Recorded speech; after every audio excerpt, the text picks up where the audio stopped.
Ces sodas jusqu'à 25 morceaux par litre.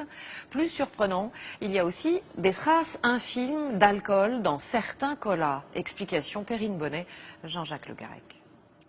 Dans le soda, À votre avis, qu'est-ce qu'ils mettent dedans pour fabriquer ces boissons? Oh, beaucoup de choses. on ne sait pas vraiment ce qu'on boit. Je sais pas, j'ai pas d'idée en fait. Du colorant, conservateur, qu'est-ce qu'il peut y encore avoir à l'intérieur? Ouais, plein de produits chimiques on va dire quoi. Il n'y a pas grand-chose, c'est fade, il n'y a pas de sucre.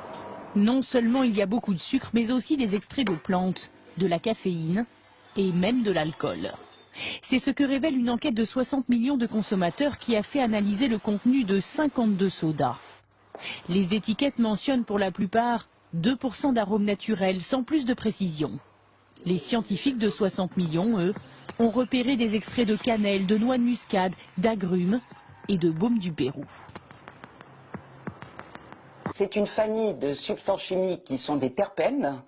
Et ces terpènes sont potentiellement allergènes. Donc ça peut poser des problèmes, en particulier à des enfants qui développent des allergies. 3 références de cola contiennent aussi des taux de caféine supérieurs à 100 mg par litre. Boire 1 litre de cola revient à boire 2 tasses de café. Enfin, des traces d'alcool ont été trouvées dans 10 marques de soda.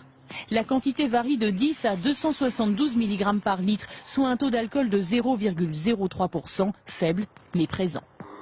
Mais le plus inquiétant reste toujours le taux de sucre, qui n'a quasiment pas diminué depuis la dernière enquête de 2005. 1 litre de soda revient à avaler en moyenne 17 morceaux de sucre. Notre feuilleton maintenant, et je vous rappelle que